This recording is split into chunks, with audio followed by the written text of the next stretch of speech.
The influence he had on music has lasted for decades. Chef is one of those guys that is transcendent of any artistic category. He touched the lives of some of rock's biggest stars. He was the man in the 70s. I mean, well, should I say he was the chef. Yet he never recorded an album. He never even cashed a royalty check. He was just one of the greatest, coolest guys around, you know. It's unbelievable what Chef has done for me. And just when he'd settled into an idyllic life of steam table days and steamy nights, the music world had one more surprise for Chef. Uh-oh. Tonight, the triumph, the tragedy, the tuna casserole of Chef, as Comedy Central takes you behind the menu.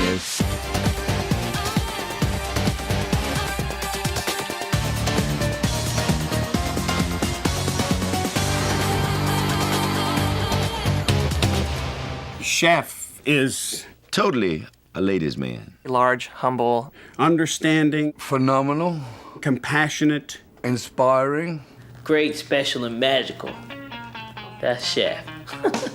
In the world of rock and roll, Jerome Chef McElroy gained fame through his Salisbury steak and sensuous song stylings. His cooking and singing gave inspiration to most of the 70s best-known rock acts. After turning his apron on the concert scene, he lived a quiet life in a small Colorado town until, seeking recognition for the theft of a song he had written 20 years before, he found himself on the losing end of a pricey lawsuit. In this, his darkest hour, the rock world he spent a lifetime feeding would join together for Chef Aid, a tribute to an old friend. This is Chef's story, told through the memories of those who knew him best, and the chef himself. Shoot, I was never popular. I never sold 1,000,000 records either. I just made a lot of other people popular. brings tears to my eyes when I think about it, how much Chef has influenced me. I mean, he's the #1 influence on everything we've ever done. From a meatloaf to a flea, Chef's influence was legendary. I was a 155-pound folk singer. Really just kind of going nowhere. I was doing covers of Peter, Paul, and Mary. He basically started my entire music career. So Chef was cooking his famous meatloaf. And he set it down in front of me and he said, I want you to eat this, I want you to gain weight. And I started eating it and he goes, that's it. You gain weight, we'll call you meatloaf. That's right. I first met Chef in the summer of 1975. I got a gig as a roadie on the Fog Hat Fool for the City tour. Chef provided the touring rock stars with a hot meal and often something more substantial. On the road, Chef was our chef. Yeah. Indirectly, we all try to emulate him. Personally, I never purposely thought, oh, I'll try and emulate that part of Chef, but because it was too obvious, you know. Years ago, back when I was living in Mississippi and Chef was living in Memphis, Tennessee, you know, he played piano also. He helped me write the first rock and roll record in history, Rock in '88. He just had great ideas, man. You and me and her, simultaneous you and me and you, simultaneous loving, baby, 2 or 3. I used to follow his pelvic thrusts as a kind of like a metronome. And he put the roll in rock and roll. Everything I've ever done has pretty much been a direct theft of Chef's genius. All the stuff you hear me do came off Chef's tape. I think that's illegal. Chef helped name many bands or rename them, actually. You know, I mean, they all start out with a name. It's not like hey, we got no name. They just, you know. Chili Peppers thing was his idea. First of all, we we're sort of stumbling around. We were originally called Tony, Flo, and the Miraculously Majestic Masters of Mayhem. And Chef came in one day and we were playing. And he was like, hey, you boys, I'm out. He just told us, I'm out here in the back cooking with Red Hot Chili Peppers. And we were like, what a great idea for a band name. He digs on the food names, you know. He did hot tuna, you know. He just named them after a dish. Hot tuna. They actually wanted to call them hot tuna with peas. They just went hot tuna, cut off the peas part. It's easier on a marquee, you know what I mean? It's funny because Joe had told me a similar story about how the Clash got their name.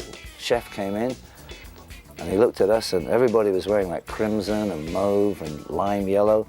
And he went, oh, you guys, your clothes, they just clash. And that's the moment that we said, we're not going to be the Gentlemen anymore. We're going to be the Clash. And from that moment on, everything changed for us.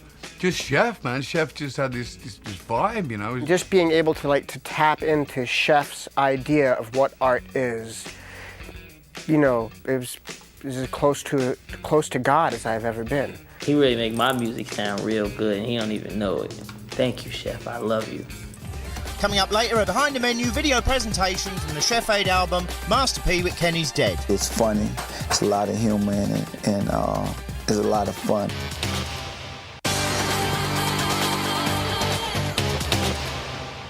Well, Chef's influences are, uncountable, really. His music was just absolutely kick-ass, man. I tend to hum Chef's music in my head quite often. While no official recordings were ever made of Chef's music, bootlegs of his legendary sound do exist. First time I heard Chef was on a bootleg of Love Gravy. Expressing love so sweet. I mean, this boot was passed around from engineer to engineer for like 2 decades, man. They laid it down on reel to reel, all right, and then they pressed it to vinyl, they pulled it back down onto an 8-track, then a cassette, then a CD, and now it's been remastered to that. Oh! Somebody was in my car one day and they had a Chef tape. They put it in, and I said, "What the hell is this?" And it was Chef. Like all true masters, he's always been slightly ahead of his time, so people haven't really understood his complexities until years later. From punk to metal, the 80s changed the music scene. You know, back when me and the guys from Twisted Sister were starting out, there was this guy around the scene, Chef. And he was such an inspiration to us in our music. We drew so much, we took so much from him. He got us pointed in the right direction, and then he just disappeared. Well, I was moving on up in the business, you know, when along came that Twisted Sister crap, and I just went on and quit the music business. I'm glad he quit. I'm glad he quit, though. I'm glad he quit the music, because he gave us all a chance, because we had no chance before. Chef, where are you? We're waiting for you to come back. A disillusioned Chef headed west. I was heading to Las Vegas to work at Circus at the all-you-can-eat buffet. Sadly, a career under the buffet big top was not to be. My car ran out of gas in South Park. Well, I took a job to earn some gas money, and after a while, I kind of liked it, and then I decided to stay. For years, Chef lived a quiet, small-town life until one day, his world was shattered. I can't bear to see that. We got a fax from Elton John, and he told us of Chef's problems. It was such a painful day that day. So immediately we helicoptered back to the coast and contacted Chef immediately. Chef's problems began when he heard his old music on a new hit record.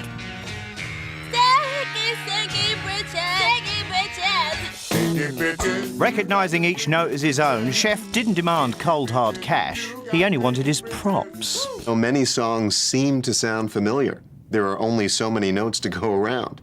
They're not inventing new ones. I was completely repulsed that the industry would have such disrespect for such a great figure. Charged with harassing Capitalist Records, the lawsuit against Chef was devastating. The judgment, which was in excess of $2 million, made an absolute mockery of our judicial system. Well, when we found out that Chef was having a legal problem, we were just sickened, shocked, and stunned. This was not a case about one chef in one small Colorado town, all right? This was a case that represented we as a people, the Americans as a unit. Liberty, justice, the freedom to do what we want to do, sing if we want to sing, not sing if we don't want to sing, cook, not cook. This is why I went into paralaw in the first place. Mr. Chef, you've been found guilty of harassing a major record label. The full fee of $2 million will be handed over within 24 hours. They came from all corners of the music world in this Chef's hour of need. Did you know some of the biggest stars in the music world gathered in South Park to help an old friend? Yes, they put on a benefit concert to be made into an album called Chef Aid.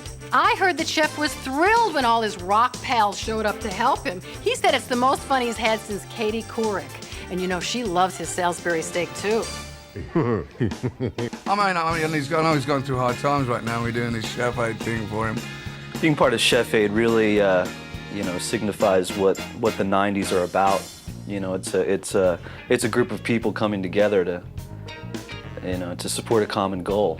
I'm going to do it. I'm definitely going to do it because, you know, anything I can do to help this man out. You know, I was one of the first people to get on board for the chef aid, you know, when I heard he was having all the financial problems. And so here I am. You know, friends ought to be used, not misused, and I'm here for chef. I got on the horn. I called the most greatest prominent chefs around.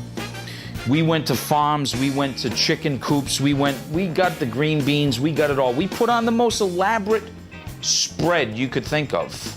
Oh, man.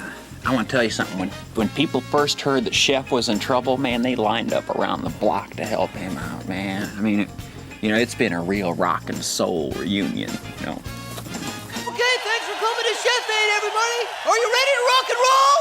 Chef Aid was recorded for a CD, which arrives in stores soon and features Rancid, California sun has sunk, banana. Joe Strummer, But it's a rockin' world, make no mistake about it. Primus, The Crystal Method and Ozzy Osbourne. Ain't nowhere to run, 'cause I'll be running this. Ain't nowhere to hide. Come on. Ween, Many colors in the homo rainbow. Don't be afraid to let your colors shine. and Elton John. Wake up when smell the coffee. I just think it's going to be a fantastically successful album. I hope so, you know, for everyone's sake. If he was to phone me up now and say, clean my boots, I'll be there, man. I'll be cleaning his shoes for him. He's the coolest. I'd do anything with the chef, so I may even pawn some of my jewelry for him, you know. While his music and his meatballs are legendary, Chef's real passion is passion. You know, he had so many amazing women around him. You know, he was the man of the 70s. Next on Behind the Menu.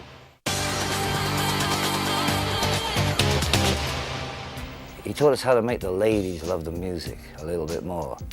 He'd be sitting there giving the chicks the one line. As soon as the chef walked in, it was all over, baby. They were running to him. So he sat me down and he said, Diener, you got to keep it real for the ladies. Chef was a man who was no stranger to the gentle curves of a ladle or a lady. Chef's greatest appeal is that he's plugged directly into the spinal core of where love meets funk. He taught me a lot about sex, too. He taught me about how to make love to a woman. You know, all the techniques. When a man loves a woman and a woman loves a man. Actually, sometimes a man doesn't love the woman, but he acts like he does in order to get some action. The magic starts to happen, and the two take off their clothes. That's right. Because Chef was the man, you know, and we used to hang around Chef just to get near the women, you know. Oh, man, it's unbelievable. Chef had women falling at his feet. And, I don't know, he'd touch them, they melt, you know. When I grew up, I want to be just like Chef.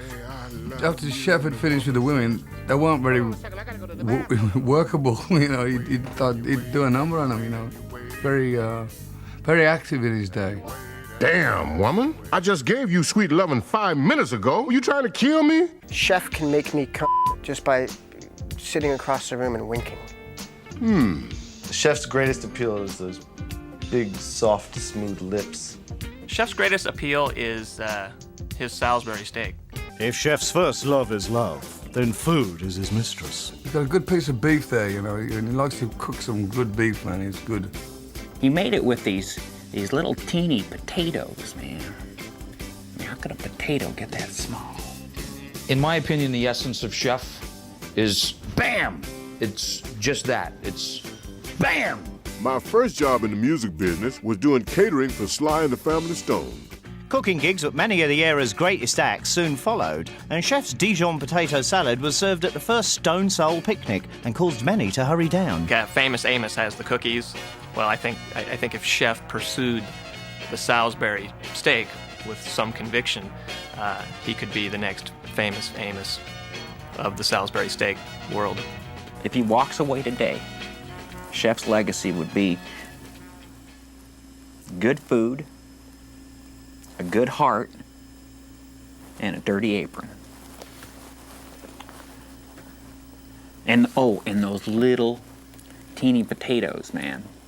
Coming up, a Behind the Menu video presentation from the Chef Aid album, Master P with Kenny's Dead. We got to ride tonight. My little homie Kenny died tonight. when we return with Behind the Menu. Jerome Chef McElroy doesn't give many interviews. He's content to let his cooking and his music speak for him. When I hear him singing, I want to sing like him. He has this deep voice, like, you know, I'm gonna make love to you, baby.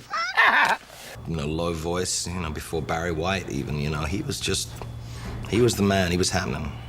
I was born into a musical family. I'm fluent on guitar, piano, bass, sax, French horn, but my main instrument is voice and balls.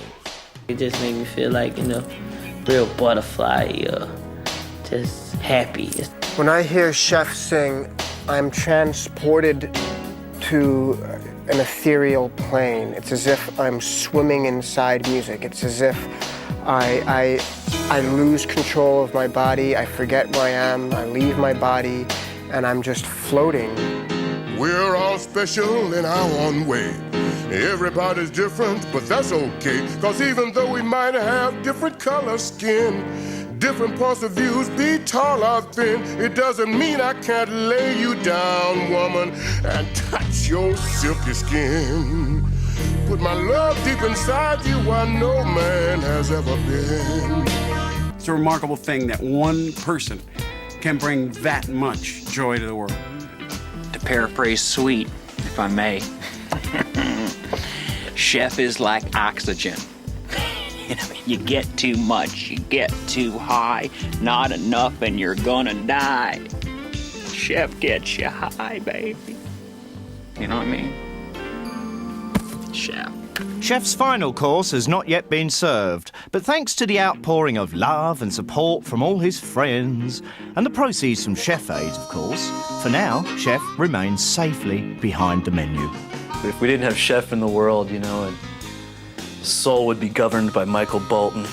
Well, I think music without Chef, it may be rock, but it wouldn't be rolling. Like rolling on the river. Without Chef, it would just be like an empty cereal bowl. Nothing. Popular music would be unpopular.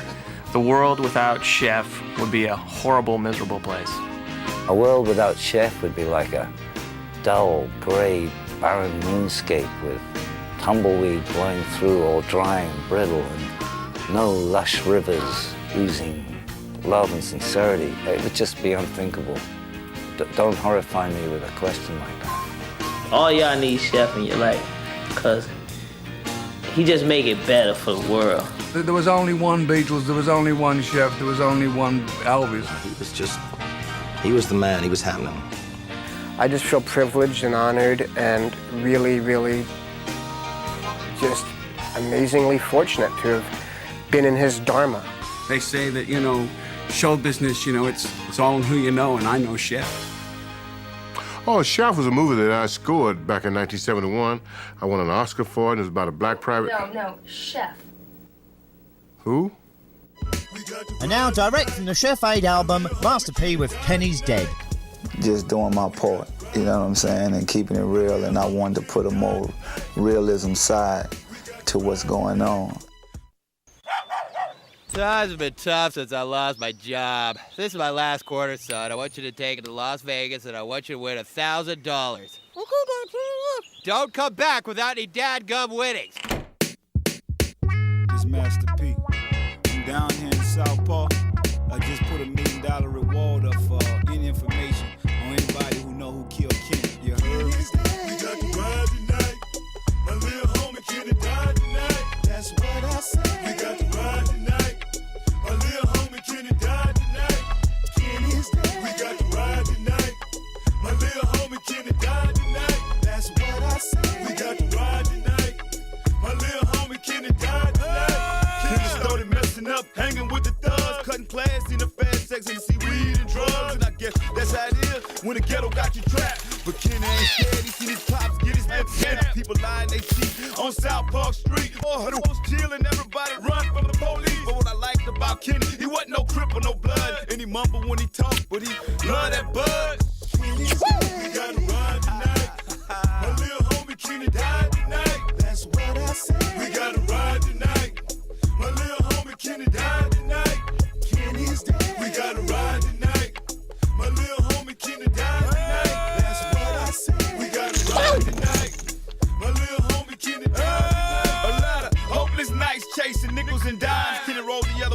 school, but at night he did crime. 211, let's hit it up. It's like a hobby. Kenny slowed his roll, he did 3 years for a robbery. Some say Kenny was the poorest kid on the streets. But picture this, Kenny with about these knees and a couple of keys. Serving the dope fiend, standing on the corner. Moving from New Orleans to Arizona. But it was a trip, Kenny always wondered how he would die. Would it be a car crash, a plane, a gun, or suicide? He knew one day that the rats would come, but he didn't know they was gonna scream body body to hit him with a shotgun. Kenny's dead. We gotta ride tonight. My little homie Kenny died tonight. That's what I said. We gotta ride tonight. Well, Kenny should be back any minute now with those winnings. My little homie Kenny died tonight. Kenny's dead. We gotta ride tonight. My little homie Kenny died tonight. That's what I said. We gotta ride tonight. My little homie Kenny died tonight. Kenny's dead. We gotta ride tonight. My little homie Kenny died tonight. That's what I said. We gotta ride tonight. My little homie Kenny died. Kenny's dead. We gotta ride tonight. My little homie Kenny died tonight. That's what I said. We gotta ride tonight. My little homie Kenny died tonight. Kenny's dead. We gotta ride tonight. You know, Kathy Lee, you are a very special woman. I don't mean special in a Mary Tyler Moore way or an extra value meal at Happy Burger way. No, I mean special. Like the song of the hummingbird as it gets ready to find that female hummingbird and make sweet love to it all night long. Just two hummingbirds moaning and groaning, letting their bodies caress and touch each other in ecstasy. Hey man, how long am I got to sit here and listen to this bullshit? Huh? Somebody tell me. So show your support and look for the Chef Aid CD in stores soon.